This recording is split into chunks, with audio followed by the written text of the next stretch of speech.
1984. Inconscience meurtrière. Le 1er janvier 1984, une date, une année que je n'oublierai jamais.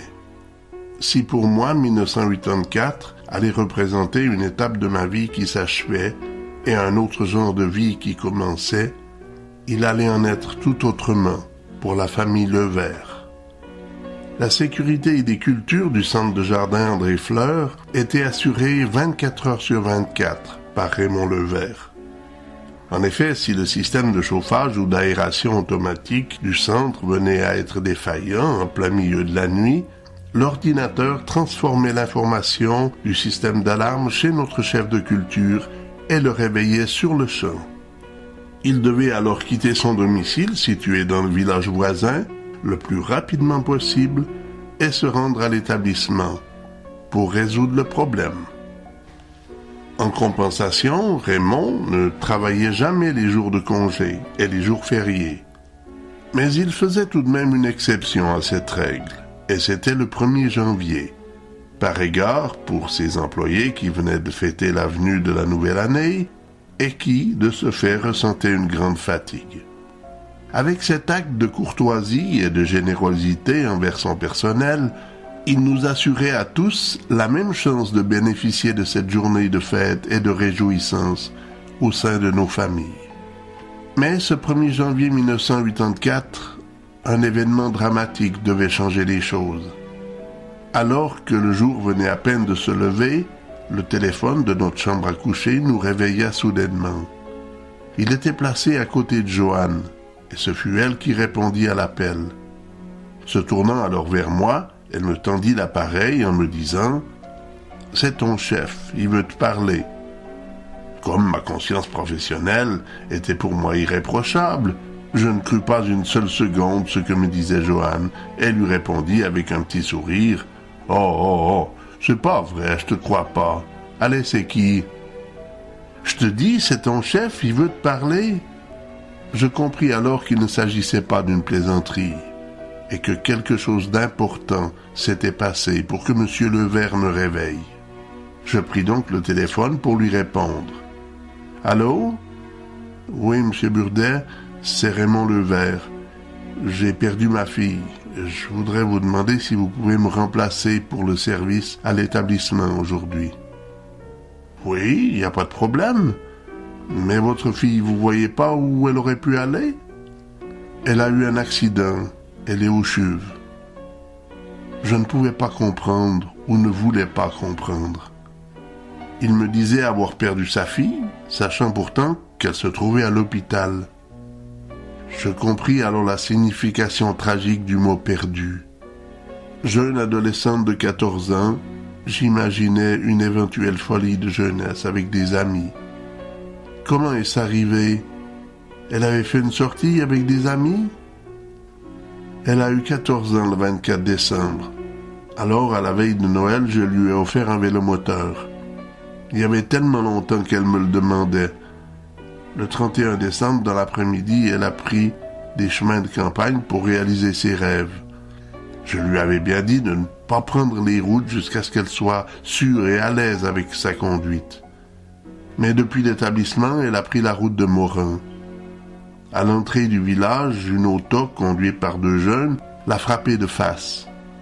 Les 2 jeunes l'ont assise sur le bord de la route et ils sont repartis, entraînant son vélomoteur coincé sous la voiture sur 150 mètres. Comme elle avait une triple fracture du crâne, elle s'est noyée dans son sang.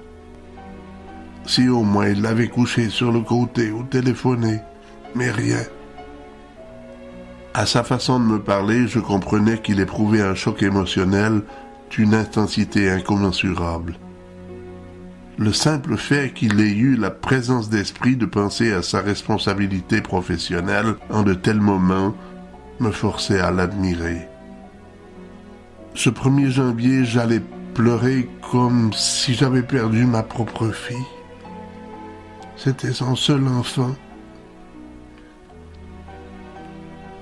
Et pour avoir voulu réaliser le rêve de sa fille, qui, comme tous les jeunes de son âge, désirait posséder un vélomoteur, il l'avait perdu.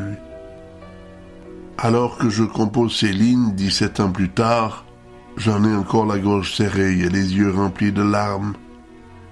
Cet homme juste et intègre ne méritait pas cela. Sur le journal, la feuille David Lausanne, on pouvait lire « Accident mortel à Morin. Chauffard en fuite ».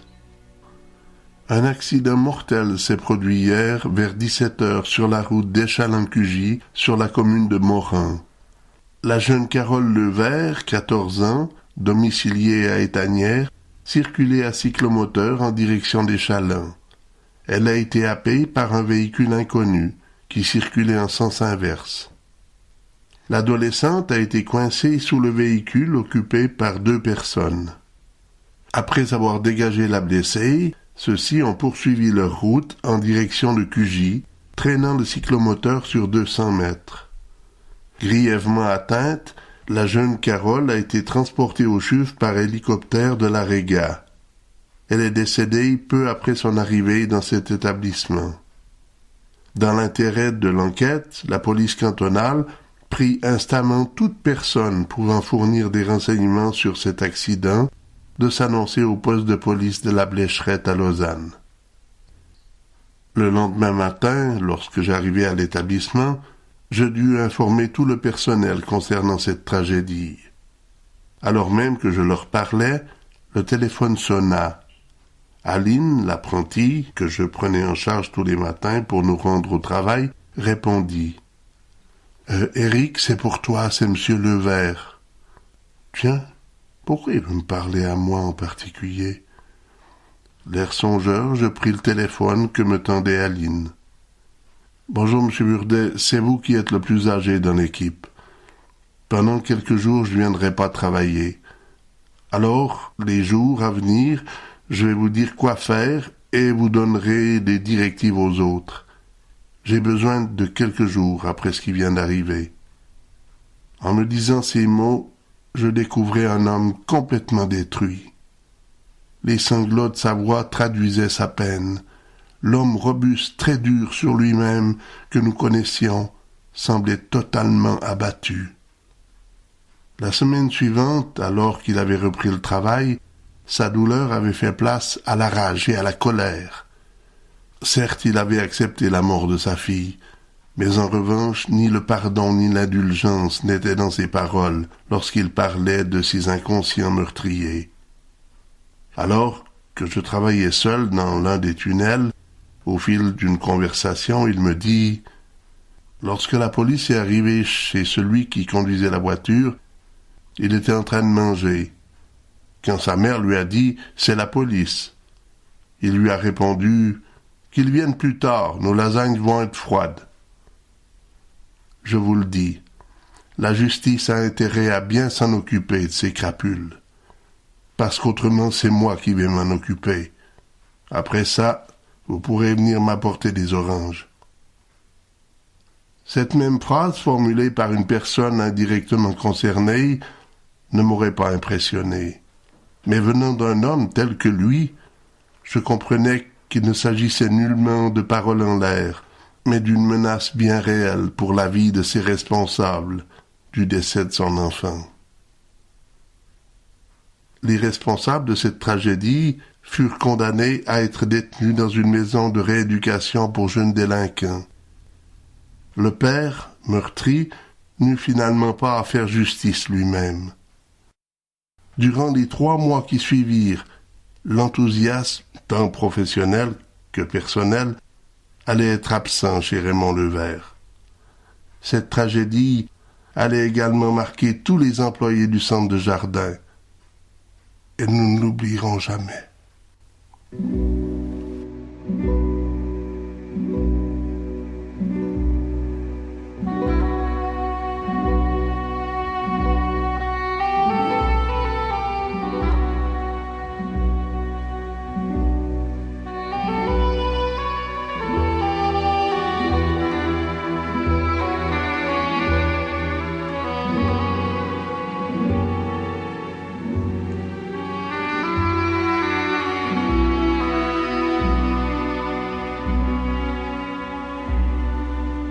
Mon amour, sur l'eau des fontaines, mon amour, où le vent les amène, mon amour. Le soir tombé, on voit flotter des pétales de rose. Mon amour, et les murs se gercent, mon amour, au soleil, au vent, à l'averse et aux années qui vont passant. Depuis le matin de mai qu'ils sont venus, et qu'en chantant, soudain ils ont écrit sur les murs du bout de leurs fusils de bien étranges choses.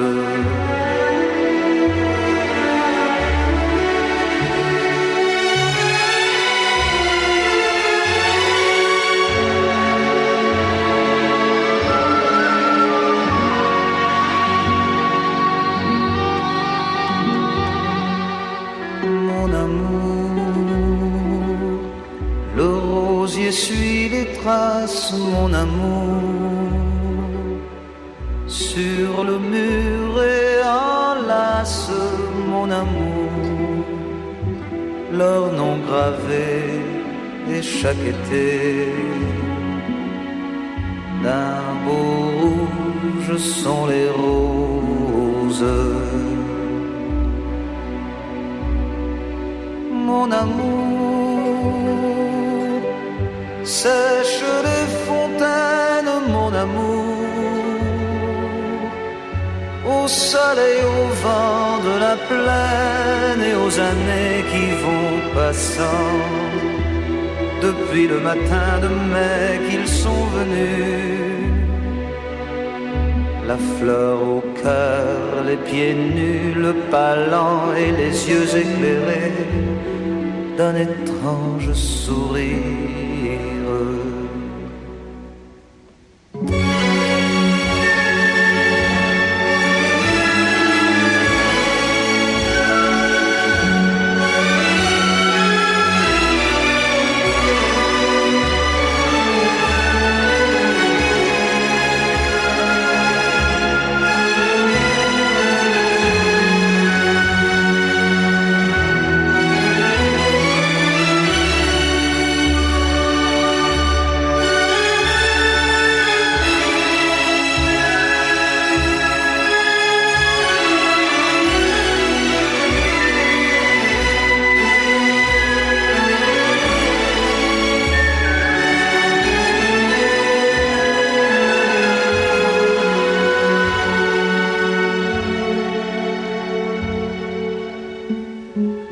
Sur ce mur, lorsque le soir descend, on croirait voir des taches de sang.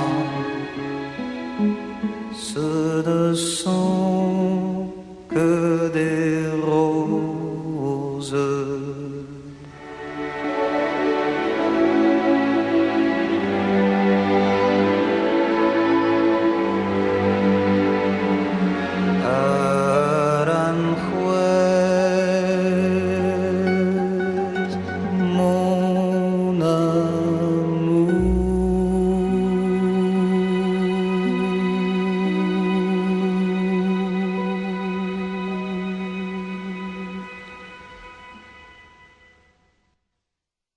Février aux Canaries.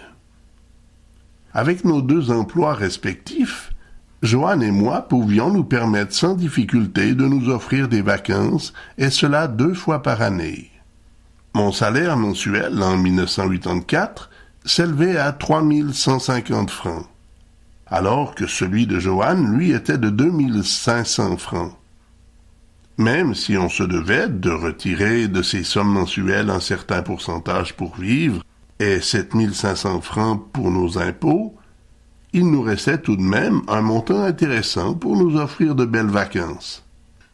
Preuve en est qu'en cette année 1984, nous n'allions rien nous refuser.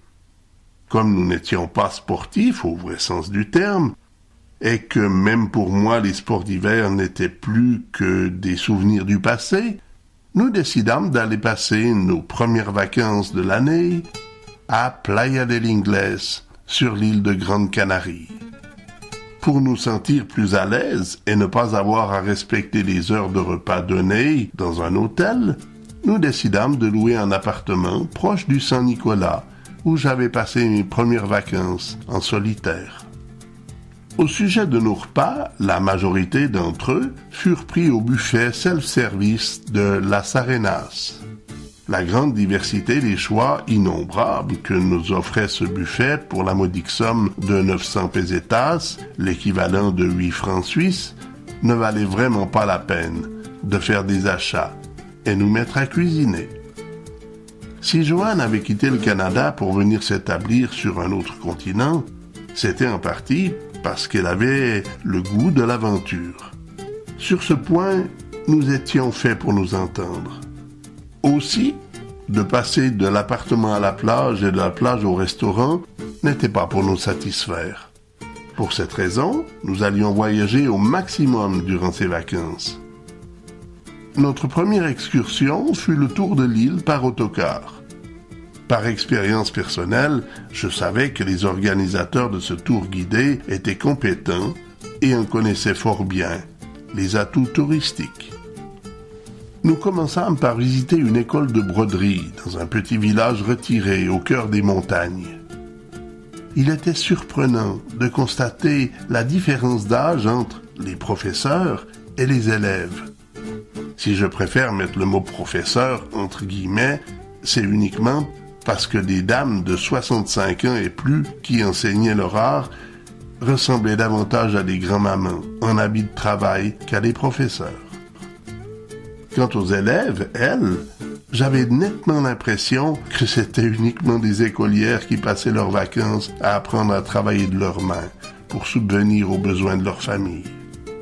Elles avaient toutes entre 14 et 18 ans, mais que de talent chez ces artisanes. Étant un homme, mes connaissances en la matière sont, je dois l'avouer, extrêmement limitées.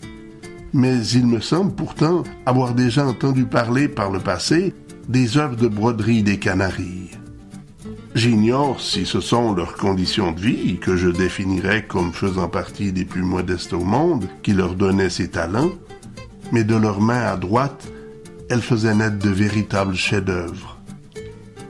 Second point intéressant de la journée, la visite de la bananerie d'Agaete.